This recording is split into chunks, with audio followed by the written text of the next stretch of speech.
일상이 바쁜 여러분들을 대신해서 지식과 인사이트를 정리해드리는 매일 독서, 매일 인사이트입니다. 오늘은 괴테의 젊은 베르테르의 슬픔, 이 책에 대해서 한번 살펴보도록 하겠습니다. 이 책은 굉장히 유명한 책이죠. 출간 당시에 전 유럽을 휩쓰는 엄청난 베스트셀러가 된 책이죠. 그리고 지금까지도 세계 문학의 고전으로서 널리 읽히는 그런 책이고, 우리한테는 굉장히 각별한 책일 수 있어요. 젊은 베르테르의 슬픔에 나오는 여주인공 이름이 로테입니다. 로테. 그런데 우리 기업 중에 롯데라는 기업이 있죠. 창업주인 신격호 회장님이 젊은 시절에 문학 청년이었다고 그래요. 얼마나 이 젊은 베르테르의 슬픔을 감명 깊게 읽고 여주인공 로테의 매혹되었으면 자기가 세우는 기업의 사명 이름을 로테라고 졌습니다. 로테. 젊은 베르테르의 슬픔에 나오는 여주인공이죠. 근데 일본과 한국에서 사업을 하다 보니까 발음이 이제 로테가 아니라 롯데 뭐 이런 식으로 발음을 하게 된 거죠. 이 책은 이제 괴테 자신의 실제 체험담을 바탕으로 쓰여진 책이에요. 그렇기 때문에 더욱더 생생하게 묘사된 것이 아닌가 예상이 되고, 당시 유럽에서 얼마나 인기가 좋았냐면 소설 속 베르테르가 즐겨 입은 노란색 조끼와 푸른색 프로코트가 아주 대유행을 했다고 합니다. 결국 비극적이게도 베르테르는 사랑의 좌절감에 자살을 하게 되는데, 베르테르를 따라서 당시에 자살을 한 그런 청년들이 많았다고 그래요. 그래서 유명인이 자살한 이후에 따라서 모방 자살을 하는 이러한 경향을 이제 베르테르 효과라고 부르곤 합니다. 나폴레옹이 또 애독한 책으로도 유명하죠.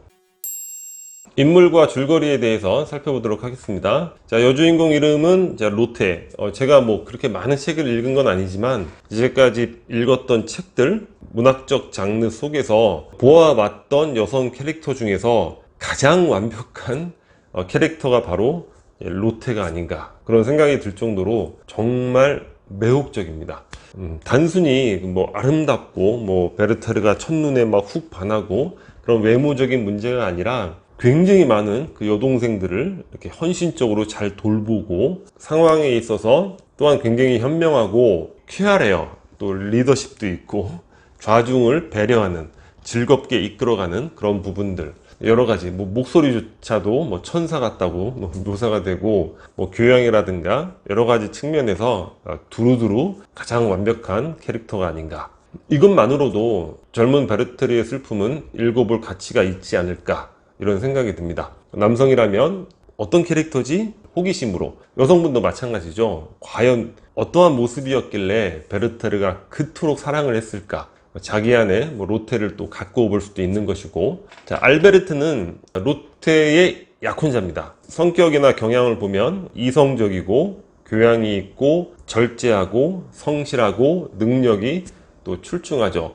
괴테가 의도를 했는지 안 했는지는 모르겠지만 당시 이 책을 썼을 때는 유럽이 계몽주의가 지배적이었단 말이죠. 계몽주의는 뭡니까? 이성의 능력을 믿는 것이죠. 과학의 발전, 우리가 이성을 통해서 합리적으로 노력하면 인류를 더 낫게 만들 수 있다, 이러한 믿음이 이제 과도했던 시기였는데, 알베르트는 그러한 계몽주의를 상징하는 그런 인물이라고도 할 수 있죠. 합리적이고 이성적입니다. 그에 반해서 베르테르는 감정적이고 감수성이 예민하고 사랑이 인생의 모든 것이라고 생각하고 열정적이에요. 문학 청년이고 또 자유, 이런 예술, 이런 것들을 소중하게 생각하는, 어떻게 보면 위태위태할 수도 있는 그런 캐릭터죠. 줄거리는 간단합니다. 베르테르가 시골에 변호사 업무를 위해서 간 거예요. 그곳에서 무도회에 참석하게 되는데, 가는 여정에서 이제 베르테르를 만나게 되죠. 그러면서 첫눈에 탁 반하게 됩니다. 불행하게도 로테는 이미 알베르트와 약혼이 돼 있는 상태였어요. 근데 약혼? 뭐 파혼도 많이 하잖아요. 내가 도전해봐야지, 뭐 그럴 만도 한데, 이 베르테르가 봐도 알베르트는 너무 완벽한 거죠. 그러니까 약간 넘사벽을 느끼는 거죠. 뭔가 허술한 뭐 건달 같은 이와 약혼한 상태였으면, 예를 들어서 뭐 결투를 해서라도 내 사랑을 쟁취하겠지만 그럴 수 있는 상대가 아니었고, 또 로테 또한 알베르트를 떠나고자 하는 그런 의지는 전혀 없었죠. 일단 너무 열정적으로 사랑하니까 로테도 그런 것들을 느끼고 이런 관계를 이제 우정으로 승화시키기 위해서 나름 굉장히 현명하게 노력을 합니다. 베르테르의 감정도 배려하면서 알베르트와 함께 우정을 쌓을 수 있는, 이렇게 감정은 어차피 식어가는 것이라는 믿음이 있으니까. 하지만 베르테르는 로테에 대한 사랑이 더욱더 깊어만 가는 거예요. 그런 모습조차도, 그런 배려심조차도 더욱더 사랑스러워지는 거죠. 그래서 사랑에 대한 풍만한 행복감, 또한 그것이 현실적으로 이루어질 수 없다는 그런 좌절감, 그런 것들이 끊임없이 반복을 해요. 이 소설은 서간체예요. 편지를 쓰는 형식으로 이루어져 있거든요. 베르테르가 친구에게 편지를 보내면서 끊임없이 그런 내용들이 반복이 됩니다. 그리고 로테가 우정으로 상황을 바꾸려 노력을 할 때는 어떻게 되겠어요? 분노하겠죠. 아니, 내가 이렇게 사랑하는데 그걸 우정으로 만들려고 그래? 남자들은 또 그런 마음이 있죠. 사랑을 하다 보면 그런 것들에 대한 또 분노, 계속 롤러코스터를 타게 됩니다. 로테는 어떻게 하든 간에 이걸 우정으로 만들려고 하고, 그런 과정에서 그 동네에서 이제 사랑으로 인해 기행을 펼친 이들을 접하게 되는 거예요. 자, 한 명은 뭐냐면 로테 아버지 일에 있어서 서기를 했던 사람인데 로테를 너무너무 사랑해서 미쳐버린 거예요. 이런 일이 있었다는 것도 알게 되고, 또 하나는 여주인을 사랑하다가 그 여주인이 다른 일을 선택하자 살해를 했어요, 하인이. 그런데 베르테르는 그 감정들을 나름 이해할 수가 있는 거예요. 본인이 변호사니까 변호해 줘야지, 이해해 주십시오, 주변에 대해서 그러한 주장을 하게 되는데 반응은 싸늘합니다. 이해될 수 없어요. 용서될 수 없어요. 베르테르가 그 과정에서 느끼는 거죠. 이런 것들이 이해될 수 없다니.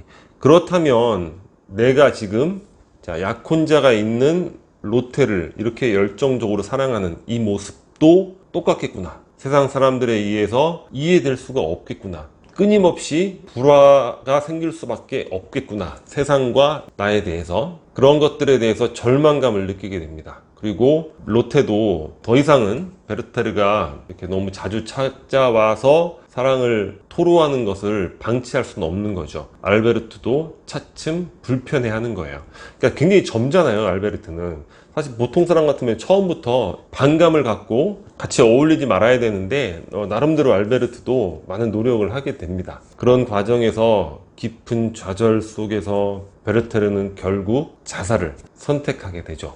인생과의 이별, 로테와의 이별을 선택하게 됩니다. 그 끝마무리는 또 알베르트가 해주게 되는 거예요. 장례라든가 무덤을 만드는 이런 일처리, 이런 것들.